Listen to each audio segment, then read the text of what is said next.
Hello everyone.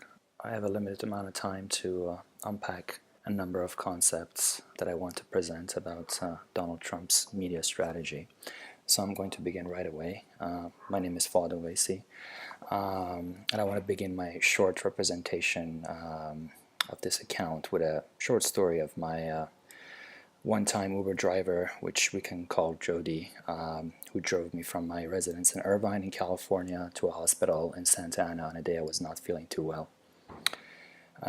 Jody was a Caucasian lady, likely in her late 60s, and driving a more or less brand new Toyota Camry.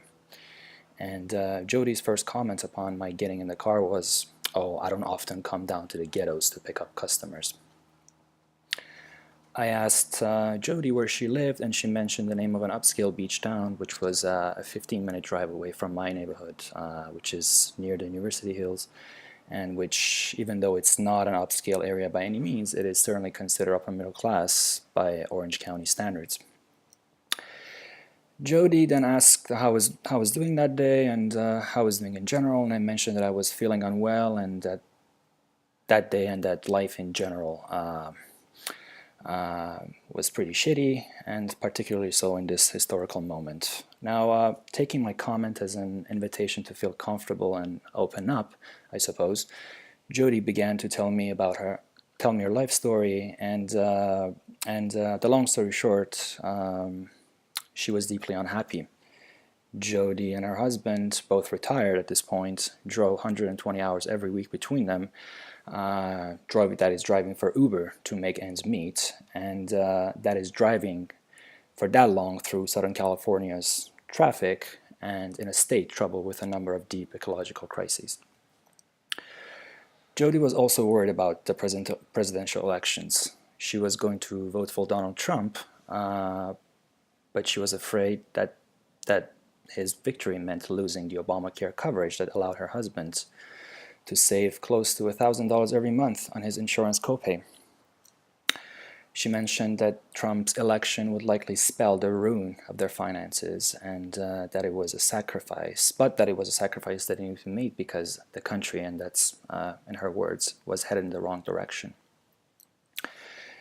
She then went on to add that paying an extra $1,000 a month meant that she and her husband could no longer afford their beach house, and that they would likely have to sell it and move into what she called her daughter's granny shack, which are studio houses built in the backyards of California's apartments and houses for Airbnb guests.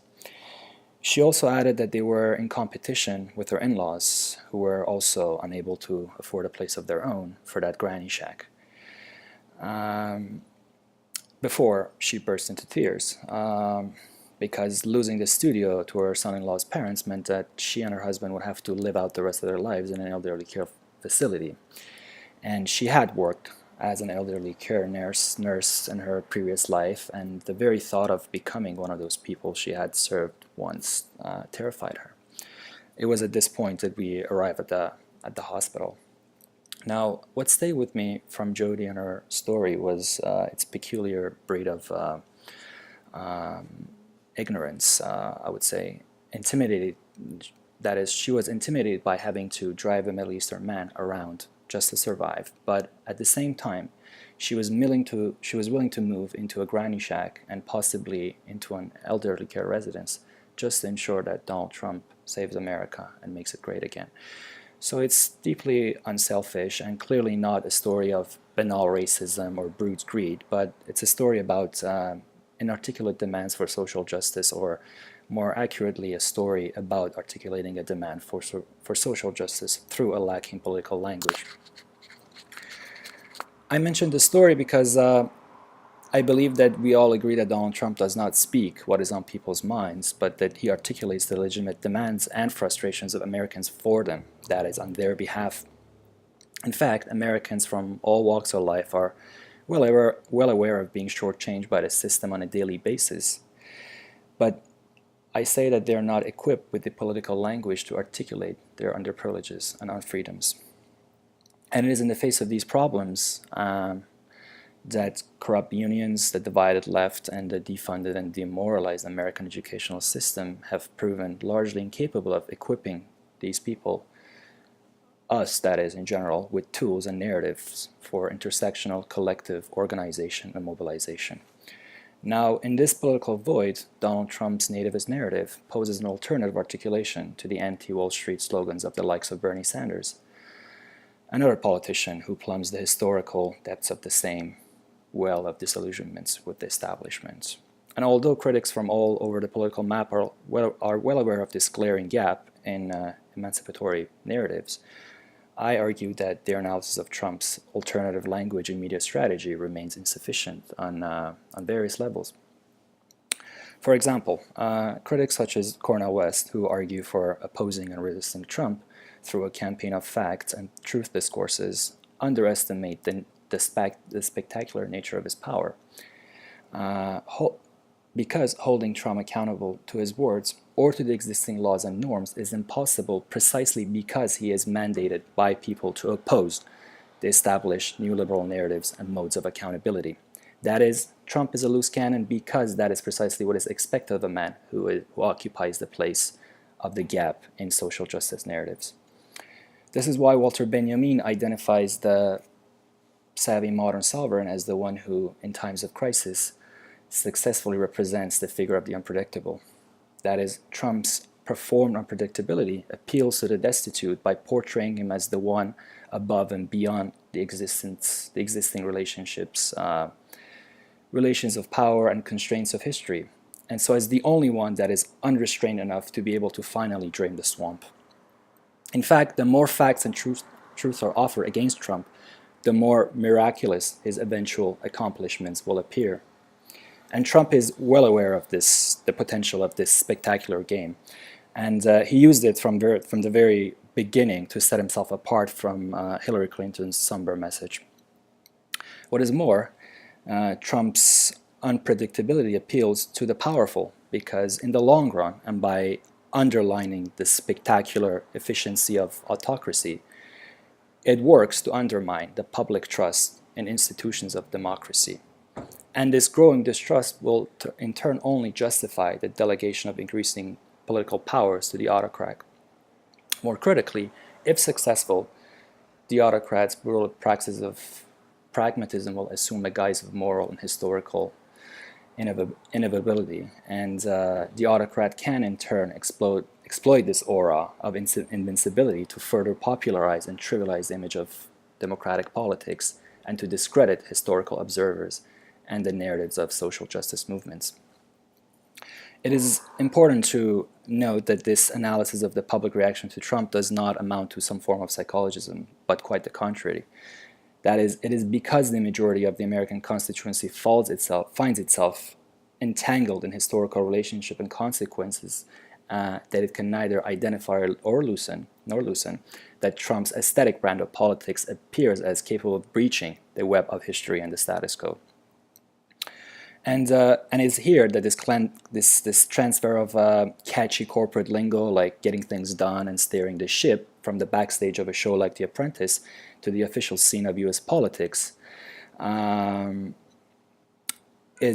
shows itself to be a calculated strategy, because in it we're dealing with nothing short of the assassination of the image and possibility of politics, a project that has always been the ultimate prize and promise of neoliberalism. Now, it is in view of this danger that Gilles Deleuze holds that modern acts of sovereignty cannot be resisted through information wars only. In fact, our times and minds are already saturated with a lot of information and that is undigested. And contrary to common perception, it is the very abundance of facts and information that works to conceal the relevant facts and important truths. And not only because the oversaturated news cycle makes the more critical narratives invisible, but also because the impersonal hegemony of information floods make all entities, that is all news, everything, everybody involved, appear equally and so neutrally complicit in atrocities perpetrated within the neoliberal order. In fact, the mass media effectively employs this mass flood of information as a tool of eclipsing factual narratives with lesser alternative facts and informations. And these counter narratives, in turn, serve widely accepted justifications for retaliatory measures in politics. That is, the trick is not to hide the brutality of neoliberalism, but to demonstrate it in its most gruesome details in order to justify the role of the savvy neoliberal state as the sole guide and path to surviving this brutality. There are too many examples of this informational eclipse and the cycles of brutality that accompany it. For example, terrorists rely heavily on narratives of mass complicity to justify crimes against civilian populations.